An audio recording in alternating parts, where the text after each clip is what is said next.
Afurika ikomeje kuba indiri y'amabandi, imitwe yitwaje intwaro ndetse n'amakimbirane muri politike byagera mu karere ka Afurika y'Iburasirazuba bikarushaho kuba bibi cyane. N'umugabane Afurika uyobowe na Perezida Ndayishimiye Evariste. Perezida Evariste Ndayishimiye azibukwa nk'uwaharaniye amahoro mu burasirazuba bwa Repubulika Iharanira Demokarasi ya Kongo. Perezida wa Repubulika y'u Burundi akaba na Perezida wa Afurika yunze ubumwe muri iki gihe, Generali Evariste Ndayishimiye yakiriye intumwa ziturutse mu ihuriro East Congo Diaspora mu ngoro ya Perezida iri i Gitega. Ese Congo Diaspora ivuga ko ari urubuga rw'ingenzi mu gushaka ishoramari no kwagura ubukungu mu burasirazuba bwa Congo rukorera muri Leta Zunze Ubumwe za Amerika. Ndibenga Hoziana, iyi ni The Quick Times News, wowe usabwa no gukanda subscribe ubundi tugakomeza kubana gatanu kuri gatanu. Nkuhaye ikaze.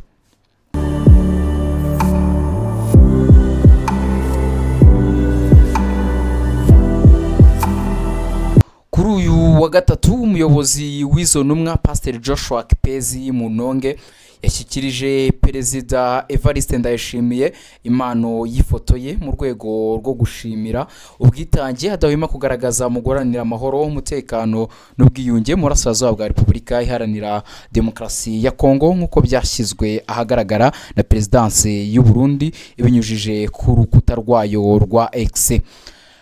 Pasiteri Joshua Kipezi Munonge yashimye ubuyobozi bwa Perezida Evariste Ndayishimiye no kwifatanya kwe n'abaturage baba mu bice birimo amakimbirane, aboneraho no gushima abaturage b'Abarundi bakiriye impunzi z'Abanyekongo.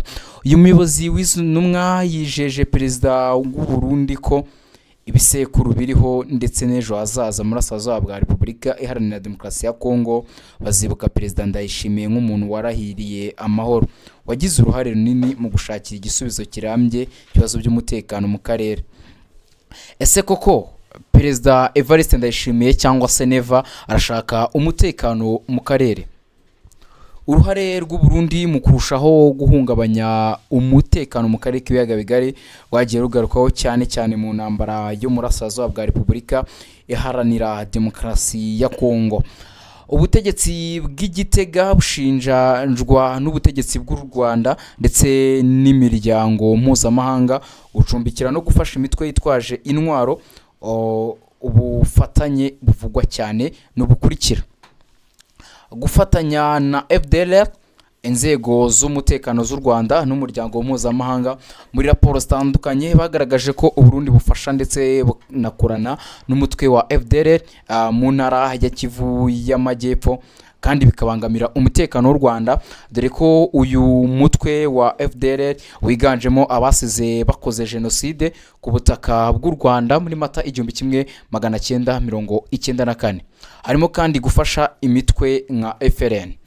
U Burundi bwavuzweho mu nkuru zitandukanye kuba inzira n'indiri by'abarwanyi b'umutwe wa FLN wigeze kugaba ibitero ku butaka bw'u Rwanda n'ibyiciye abantu muri pariki ya Nyungwe no mu turere twa Nyaruguru. Harimo kandi gufatanya na FARDC ndetse n'indi mitwe. Guverinoma y'u Burundi ifatanya n'ingabo za FARDC ndetse n'imitwe ya Wazalendo bagamije kurwanya ihuriro ry'inyeshyamba za M23, ibintu bituma imirwano ikomeza gufata indi ntera no guhungabanya ituze ry'abaturage.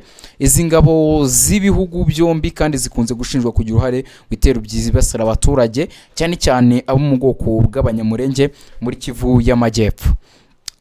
Mukimara kubyumva ibyo igihugu cy'u Burundi kigenda gishinjwa ndetse n'ibyo Ndayishimiye Evariste Neva ashinjwa akaba na Perezida wa Afurika yunze ubumwe, hari uburyo biri gufatwa mu buryo bubiri butandukanye. Hari abafata iki gihembo bahawe nko kuba n'ubundi ari intumwa za Perezida Felix Antoine Tshisekedi Chilombo shobora kuba zageze kuri Perezida Evariste Ndayishimiye.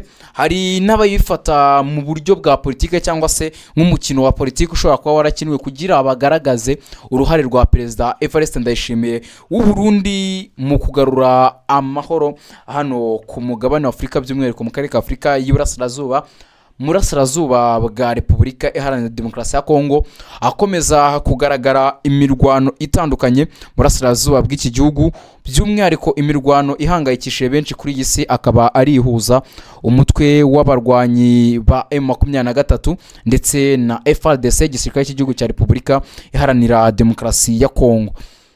Kuri ibi ku kibazo twatangiye twibaza niba Ndayishimiye azibuka nk'uwaharaniye amahoro murasirazuba bwa Repubulika Iharanira Demokarasi ya Kongo. Kuba ari ku ruhande rwa leta y'Kinshasa cyangwa se abashyigikiye leta y'Kinshasa bagaragara Perezida Evariste Ndayishimiye nk'umuntu w'intwari ukora igishoboka cyose kugira ngo Repubulika Iharanira Demokarasi ya Kongo igarukemo amahoro arambye, kuko yohereza ingabo mu gihugu cya Repubulika Iharanira Demokarasi ya Kongo zigafatanya n'ingabo z'igihugu cya Repubulika Iharanira Demokarasi ya Kongo, aba Wazalendo FDLR. Rero hakimara kuzamo Wazalendo na FDLR niho ibintu bita bigaragara mu yindi angle cyangwa se mu bundi buryo. Hari abafata Perezida Ndayishimiye Evariste, Perezida wa Afurika yunze ubumwe cyangwa se umuyobozi wa Afurika yunze ubumwe, nk'ukora ibikorwa noneho byibasiye inyoko muntu cyangwa se ukora ibyaha byibasiye inyoko muntu, kuko umutwe wa Wazalendo ndetse na FDLR bafatanyije n'igisirikare cya Repubulika Iharanira Demokarasi ya Kongo ndetse n'igisirikare cy'u Burundi hari ibyaha bashinjwa kugaba ibitero mu baturage, by'umwihariko mu bice bigenzurwa n'umutwe wa AFC M23, iri huriro ry'abarwanyi ryigaruriye ibice bitandukanye muri Repubulika Iharanira Demokarasi ya Kongo, by'umwihariko harimo Goma, hakabamo za Bukavu n'ibindi bice muri Masisi, teritwari ya Walikare n'ibindi bice bitandukanye muri Repubulika Iharanira Demokarasi ya Kongo. Hari abafata rero Perezida w'u Burundi nyiricyubahiro Evariste Ndayishimiye, nk'uko abarundi bakunda kubivuga, nk'umuntu ushyigikiye ibikorwa byibasiye cyangwa se ibyaha byibasiye inyoko muntu, kuko hari abadasiba kuvuga ko ibyo leta, abasirikare ba leta y'u Burundi n'aba Repubulika Iharanira Demokarasi ya Kongo bari gukora naho bitaniye na jenoside, kuko bakora ibikorwa byibanda ku guhohotera abakongomani bakoresha ururimi rw'ikinyarwanda. Rero twabonye bimwe mu byo ashinzwe, arimo gufatanya na FDLR. Murabizi ku banyarwanda uyu mutwe ufite ikintu kinini uvuze ariko kibi, mubyumve neza. Umutwe wa FDLR ku Rwanda ufite ikintu kinini uvuze ariko kibi. Ndabisubiriyemo nanone, inzego z'umutekano z'u Rwanda n'ubundi n'imiryango mpuzamahanga barabizi ko uyu mutwe wa FDLR ni umutwe wiganjemo abasize bakoze jenoside, cyangwa se ni umutwe w'abajenosideri abavukije Nyarwanda b'inzirakarengane benshi ubuzima, biganje muri uyu mutwe, ndetse n'ubu ngubu baracyabuza n'abakongomani b'inzirakarengane ubuzima. Rero kuba leta y'u Burundi akaba ari na bimwe mu byo igisirikare cyabo gishinjwa, harimo kandi gufasha imitwe nka FRN. Muribuka ibitero yagiye igabano hatandukanye ku butaka bw'u Rwanda, hari muri pariki ya Nyungwe, ariko hari ibyo abantu batazibagirwa, ibyabereye i Nyabimata bagabye ibitero bitandukanye. Ubona ko nibyo Evariste Ndayishimiye uruhande rumwe agaragara nk'umuntu uri gushakira akarere ka Afurika y'Iburasirazuba amahoro arambye, ariko nanone mu rundi ruhande akagaragara nk'umuntu ukora ibikorwa byibasiye inyoko muntu, bitewe na buri ruhande uburyo rubifata. Rero ikibazo kiracyari, ese koko Ndayishimiye azibuka nk'uwaharaniye amahoro mu burasirazuba bwa Repubulika Iharanira Demokarasi ya Kongo? Nawe jya aho ngaho muri komenti uduhe igitekerezo cyawe. Benga Hozana, ini The Quick Times News. Ndagushimira ko ukomeje kubana natwe, ndagushimiye cyane ko ukomeza kubana natwe. Amahoro n'imigisha Nyagasani atanga bikomeze bihane nawe. Mwibutsa ko aya makuru nakugezagaho yarashingiye ku gihembo cyangwa se ku mpano Perezida Evariste Ndayishimiye yahawe na East Congo, n'ihuriro ryitwa East Congo Diaspora. Tuvugane biri kugenda bivugwa hirya no hino. Mbibutse ko nko ku Barundi baba badukurikiye, ntago bigamije kwibasira umukuru w'igihugu cy'u Burundi, ahubwo ni realite y'ibihari. Ndabashimiye cyane.